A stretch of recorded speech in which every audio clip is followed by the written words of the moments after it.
Morning and welcome back.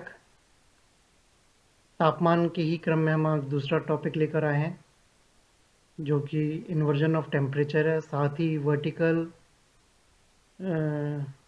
Distribution of temperature के बारे में भी हम बात करेंगे। ताप विलोमता या ऊर्ध्वाधर तापमान वितरण के संदर्भ में आज के व्याख्यान में हम बात करेंगे। मैं doctor Sandeep Yadav, associate professor in geography, government college Bundi. तापमान का ऊर्ध्वाधर वितरण या वर्टिकल डिस्ट्रीब्यूशन ऑफ टेम्परेचर क्या है? सामान्यतः पहले पृथ्वी की सतह गर्म होती है, फिर उसके संपर्क में आने वाली वायु की निचली परत एवं उसके पश्चात अलग-अलग विधि से ऊपर की परतें उससे कुछ कम गर्म होती हैं। जैसे-जैसे हम समुद्र तल से ऊपर की ओर जाते हैं, विक्षोभ मंडल में तापमान निरंतर गिरता जाता है। चूंकि मानव के प्रभाव क्षेत्र की दृष्टि से निचली परत का विशेष महत्व है, अतः इसी को आधार मानकर तापमान का ऊंचाई अनुसार वितरण समझाया जाता है। विक्षोभ मंडल के पश्चात समतापमंडल में तापमान स्थिर रहते हैं। ओजोन मंडल में यह निरंतर ऊंचाई के साथ साथ बढ़ते जाते हैं। विक्षोभ मंडल में तापमान के ऊंचाई के साथ साथ निरंतर गिरने को ही तापमान का सामान्य ह्रास एवं तापमान गिरने की दर को सामान्य ह्रास दर या नॉर्मल लैप्स रेट कहते हैं। औसत रूप से यह 6.5 डिग्री सेंटीग्रेड प्रति किलोमीटर है। ऊंचाई पर निरंतर घटता वायुदाब, धूल के कणों एवं जल वाष्प में कमी आदि कारणों से तापमान की ह्रास दर भी सभी ऊंचाई पर समान नहीं रहती है। प्रारंभ में 2-2.5 किलोमीटर तक 5 डिग्री सेंटीग्रेड प्रति किलोमीटर, इसके पश्चात 6 किलोमीटर तक 6 डिग्री सेंटीग्रेड प्रति किलोमीटर और इसके ऊपर 60 डिग्री सेंटीग्रेड प्रति किलोमीटर की दर से तापमान गिरता है। इस प्रकार वायुमंडल की निचली परतों में वायुदाब अधिक रहने, सूर्यताप की अधिक अवशोषण प्राप्ति तथा पृथ्वी से भौमिक विकिरण से सीधा संपर्क रहने के कारण ऊष्मा अधिक प्राप्त होती है और ह्रास दर भी कुछ कम रहती है। किंतु लगभग 7 किलोमीटर के पश्चात ताप गिरने की दर पुनः घटने लगती है। जेट स्ट्रीम के प्रभाव एवं अचल स्तर की सीमा होने के कारण ताप गिरने की बजाय कुछ ऊंचाई तक स्थिर भी रह सकता है। यही नहीं, आर्द्र वायु एवं शुष्क वायु की ह्रास दर में भी नमी के प्रभाव से भिन्नता रहती है। जब वायु में नमी रहती है तो वाष्प में मौजूद गुप्त ऊष्मा ताप के गिरने की दर को नियंत्रित करती रहती है, क्योंकि जब वाष्प कण जल में बदलते हैं तो वाष्प अपनी गुप्त ऊष्मा वायु को दे देती है। इससे ऊंचाई बढ़ने के साथ साथ ताप घटने की दर कम हो जाती है या रुक जाती है। इसे ही रुद्धोष्म दर या एडियाबैटिक रेट कहते हैं। वर्षा ऋतु में विषुवत रेखीय प्रदेश में ऐसी स्थिति सामान्यतः विकसित होती रहती है। आधुनिक काल में वैज्ञानिक पर्यवेक्षणों के आधार पर यह पता लगाया गया है कि लगभग 12 किलोमीटर ऊंचाई के पश्चात तापमान का गिरना रुक जाता है। आज इसे ही समतापमंडल कहते हैं। तापमान की विलोमता या व्युत्क्रमण, इन्वर्जन ऑफ टेम्परेचर। सामान्यतः क्षोभमंडल में ऊंचाई के साथ तापमान गिरते जाते हैं। वहीं विशेष परिस्थिति में कहीं-कहीं जब तापमान ऊंचाई के साथ बढ़ने लगे तो उसे तापमान की विलोमता कहते हैं। ट्रिवार्था के शब्दों में वह दशा जिसमें पृथ्वी की निकटतम वायु शीतल तथा ऊंचाई पर गर्म पाई जाती है, तापमान का प्रतिलोमन कहलाती है। सामान्यतः सर्दियों की लंबी रातों के पिछले प्रहर में घाटियों की तली में अथवा शीतोष्ण चक्रवातों के जल से स्थल की ओर बढ़ने पर ऐसी दशा विकसित हो सकती है। यह क्रिया भूमि से संलग्न वायु की निचली परत में कुछ ऊंचाई तक ही होती है। इसे विलोम या ऋणात्मक ह्रास दर, नेगेटिव लैप्स रेट भी कहते हैं। ऐसी विशेष दशा का माप सर्वप्रथम फ्रांस में एफिल टावर के निचले एवं शीर्ष भाग के तापमान को अंकित करते समय सर्दियों में रात्रि के पिछले प्रहर में अंकित किया गया। यह क्रिया मध्य अक्षांशों, ध्रुवीय एवं हिमाच्छादित प्रदेशों में अधिक स्पष्टता से विकसित होती है। ताप विलोमता के विकास के लिए निम्न दशाएं आवश्यक हैं। पहला, शीत ऋतु की लंबी रातें। सामान्यतः सर्दियों में ही लंबी रातें होती हैं। ऐसी रातों के पिछले प्रहर में पृथ्वी की सतह से ताप लहरों के स्थान पर शीत लहरें विकिरित होती हैं। इससे ऐसी सतह को छूती हुई परतों के तापमान तेजी से घटने लगते हैं, जबकि इससे ठीक ऊपर की वायु के तापमान कुछ ऊंचे ही बने रहते हैं। दूसरा, ठंडी वायु राशि का प्रवेश। जब किसी गर्म प्रदेश में या गर्म वायु राशि से प्रभावित प्रदेश में ठंडी वायु राशि प्रवेश करती है, तो वहाँ की गर्म हवा को हल्की होने से तत्काल ऊपर उठना पड़ता है। इससे सहज ही ताप विलोमता की दशा विकसित हो जाती है। दक्षिणी संयुक्त राज्य में मार्च के महीने में प्रेरी प्रदेश या पर्वतीय भागों की ओर ठंडी वायु राशि के आने से भूतल के निकट के तापमान तेजी से गिरने लगते हैं, जबकि 500 से 1000 मीटर की ऊंचाई पर तापमान अपेक्षाकृत ऊंचे रहते हैं। तीसरा, आकाश का स्वच्छ रहना। बादल और कोहरा रहित स्वच्छ आकाश ताप विलोमता के विकास की आदर्श दशा है।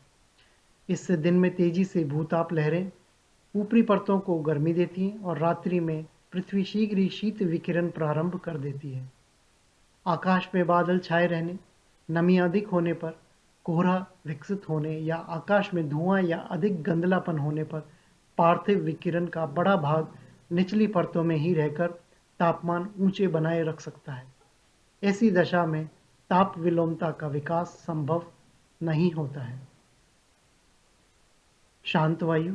निरंतर प्रवाहित होती पवनें स्थान विशेष के तापमान को अधिक गिरने से रोकती हैं। सर्दियों की लंबी रातों में वायु शांत एवं आकाश स्वच्छ होने पर ऋणात्मक विकिरण या शीतलता का प्रभाव निचली परतों में फैल सकेगा और ताप विलोमता विकसित होगी। शुष्क वायु। हवा में नमी होने पर शीत लहरों का प्रभाव कम रहने से ताप धीमी गति से गिरता है।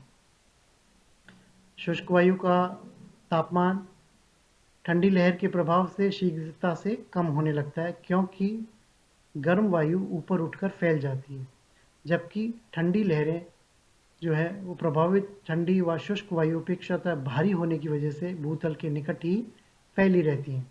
अतः यदि पवन शुष्क, शीतल और शांत रहे तो वहाँ रात्रि के पिछले प्रहर में ताप विलोमता का विकास होता है। छठा, ध्रुवीय एवं हिमाच्छादित प्रदेश। ध्रुवीय एवं हिमाच्छादित प्रदेशों में भूतल से निरंतर ऋणात्मक विकिरण या शीत लहरें विकिरित होने से वहाँ शीघ्र ताप विलोमता विकसित होती है। यहाँ की पवनें भी शीतल और शुष्क होने के साथ ही प्राय शांत रहती हैं। तापमान की विलोमता के प्रकार। सामान्यतः ताप विलोमता के निम्न प्रकार हैं। पहला, धरातलीय ताप विलोमता। सामान्यतः शीतोष्ण प्रदेशों के महाद्वीपों भागों में शीतकाल में रात के पिछले प्रहर में पृथ्वी की सतह निकटवर्ती वायु की परत से भी अधिक ठंडी हो जाती है, क्योंकि तब पृथ्वी से ताप लहरों के स्थान पर शीत लहरों का विकिरण या ऋणात्मक विकिरण होने लगता है। इससे पृथ्वी से सटी हुई निचली वायु की परत तेजी से ठंडी होने लगती है, जबकि इससे ठीक ऊपर की वायु में तापमान अपेक्षाकृत कुछ ऊंचे रहते हैं। ऐसी ताप विलोमता के विकास के लिए लंबी रातों के साथ साथ शांत और शुष्क वायु का होना भी अनिवार्य है, क्योंकि वायु में नमी होने पर गुप्त ऊष्मा का भी विशेष प्रभाव रहता है। इसी भांति वायु के गतिशील होने पर ठंडी हवा निकट की गर्म हवा से मिलकर समकारी प्रभाव डालेगी। औद्योगिक क्षेत्रों में तो धुआं व अन्य ऊष्मा लेने वाली गैसों के प्रभाव से तापमान दिन में अधिक बढ़ जाते हैं और रात्रि में निचली परतों में ये शीघ्र घट जाते हैं। इससे भी ताप विलोमता विकसित होती है। अंटार्कटिका में लगभग 3 किलोमीटर की ऊंचाई तक धरातलीय ताप विलोमता पाई जाती है। दूसरा, वायुमंडलीय परतों की ताप विलोमता। जब सामान्यतः ऊंचाई बढ़ने के साथ साथ विक्षोभ मंडल में ताप गिरता है और समताप मंडल में तापमान सम रहता है, वहीं ओजोन मंडल में 32 से 80 किलोमीटर की ऊंचाई के मध्य तापमान पुनः बढ़ने लगते हैं। इसी भांति आयन मंडल की निचली परतों में तापमान कुछ ऊंचाई तक गिरने के पश्चात विशेष प्रकार के सौर विकिरण, पराबैंगनी और अन्य किरणों के प्रभाव में आयन बनने से तापमान तेजी से बढ़ने लगते हैं। इस प्रकार नीचे की परतों के कम तापमान की तुलना में ऊपर की परतों में ऊंचे तापमान रहने से वायुमंडल की मध्यवर्ती व ऊपरी परतों में ताप विलोमता विकसित होती है। इसे स्थायी ताप विलोमता भी कह सकते हैं। तीसरा, संपर्कीय या अभिवहनिक ताप विलोमता। जब गर्म या गर्माद्र वायु विशेष परिस्थिति में होकर ठंडे प्रदेश की ओर बढ़े या ठंडी वायु के संपर्क में आए तो ऐसी दशा में ताप विलोमता विकसित होती है। इसे संपर्कीय या अभिवहनिक एडवेक्शनल ताप विलोमता कहते हैं। यह दशा निम्न कारणों से अधिकांशतः मध्य अक्षांशों या शीतोष्ण प्रदेशों में विकसित होती रहती है। पहली, शीतोष्ण चक्रवाती या वाताग्र प्रदेशों की ताप विलोमता। मध्य अक्षांशीय प्रदेशों में अयनवृत्तीय व आर्द्र पछुआ हवाएं जब ठंडी और भारी ध्रुवीय हवाओं से मिलती हैं तो वहाँ वायु में अस्थिरता पैदा होने लगती है। ऐसे स्थानों पर वाताग्र या फ्रंट्स विकसित होते हैं और शीतोष्ण चक्रवातों की उत्पत्ति होती है। यहीं पर ध्रुवीय ठंडी हवा धरातल पर फैलती जाती है तथा उष्ण व आर्द्र पवनें इन ठंडी हवाओं के सहारे वाताग्र बनाकर ऊपर उठती जाती हैं। इस प्रकार जब ठंडी हवा के ठीक ऊपर गर्म हवा बहने लगती है तो धरातलीय ताप विलोमता की दशा विकसित हो जाती है। इस चित्र के अंदर आप देखें कि कैसे ठंडी हवा इस पर आ रही है और उष्ण हवा धरातल से ऊपर की तरफ में जा रही है, तो बीच में सीमांत प्रदेश के अंदर ये वाताग्र का निर्माण होता है और ये ताप विलोमता की दशा को जन्म देता है। दूसरी कंडीशन जो है वो है गर्म व आर्द्र वायु का ठंडे प्रदेशों या ठंडे धरातल की ओर प्रवेश। उत्तरी पूर्वी अटलांटिक महासागर की खाड़ी की धारा और अटलांटिक ड्रिफ्ट नामक गर्म प्रवाह पर बहने वाली वायु उष्ण व तर होती है। इसी तरह पछुआ हवा शीतकाल में जब यूरोप महाद्वीप की ओर प्रवाहित होती है तो वहाँ की ठंडी भूमि के संपर्क में आने से इसके निचले भाग में तापमान तेजी से गिरते हैं। ठंडी हवा एवं ठंडे धरातल के प्रभाव से निचली परतों में तापमान जमाव बिंदु के आसपास रहते हैं, जबकि इससे ऊपर की सामुद्रिक पछुआ पवनें उष्ण या पोषण कम उष्ण बनी रहती हैं। इसी प्रकार की ताप विलोमता शीत ऋतु में भूमध्य सागर की ओर से पश्चिमी एशिया एवं उत्तरी भारत तक बहने वाली चक्रवाती पवनों में मध्यवर्ती व पृष्ठ भागों में पाई जाती है। तीसरा, घाटी में ताप विलोमता। अयनवृत्तीय प्रदेशों में पर्वतीय घाटियों में ऐसी ताप विलोमता अधिक विकसित होती है। वर्तमान में इनका विशेष आर्थिक महत्व भी है। दिन में जहाँ संपूर्ण घाटी गर्म हो जाती है वहीं रात्रि को उष्ण पवनें हल्की होने से ऊपर उठने लगती हैं। उनके स्थान पर घाटी के ऊपरी ढालों की ठंडी और भारी पवनें तली की ओर नीचे उतरती हैं। इस प्रकार की क्रिया मध्य रात्रि के पश्चात विकसित होती है तथा प्राय काफ़ी देर तक बनी रहती है। इसे वायु प्रवाह से विकसित ताप विलोमता भी कहते हैं। इसी के प्रभाव से जहाँ घाटी की तली में शीतकाल में पाला गिरता रहता है वहीं घाटी के मध्यवर्ती ढाल वाल पाले के प्रवाह से बचे रहते हैं। इसी कारण ब्राज़ील में कहवा, जापान में शहतूत और चाय तथा उत्तरी पश्चिमी भारत में फलों की खेती घाटियों के मध्यवर्ती ढालों पर ही अधिक की जाती है।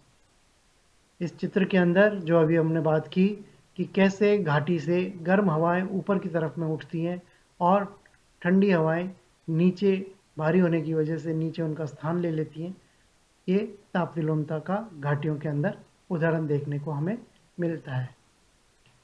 चौथा है यांत्रिक ताप विलोमता। जब विक्षोभ मंडल में जल वाष्प की गतिशीलता और संघनन की क्रिया से वायु विक्षोभ होता है या मरुस्थलीय प्रदेश में स्थानीय रूप से कहीं कहीं पवनें तेजी से गर्म होकर ऊपर उठने लगती हैं तो वहाँ की ठंडी और भारी वायु कई बार तेजी से नीचे भी उतरती है। इसी के प्रभाव से वहाँ अनेक स्थानों पर वायु में कुछ ऊंचाई तक ताप विलोमता विकसित हो जाती है। कभी कभी प्रति चक्रवातीय दशाओं के साथ भी ऐसी दशा विकसित हो सकती है। तापमान की विलोमता का आर्थिक प्रभाव। तापमान की विलोमता के प्रभाव से धरातल पर घना कोहरा छा जाता है। घाटी के ऊपरी व मध्यवर्ती ढालों के तापमान कुछ ऊंचे रहते हैं। कई बार कुछ प्रदेशों के तापमान घट भी सकते हैं। समुद्र तट पर गर्म व ठंडी धारा से घना कोहरा पैदा होता है। इसी प्रकार शीतकाल में महानगरों का धुआं व नमी मिलकर घना कोहरा पैदा कर देते हैं। ऐसा कोहरा जलवायु जलयानों और वायुयानों के यातायात के लिए विशेष घातक बना रहता है। इसी भांति घाटी के निचले भागों में रात्रि को पाला गिरने से वहाँ की फसलें चौपट हो जाती हैं।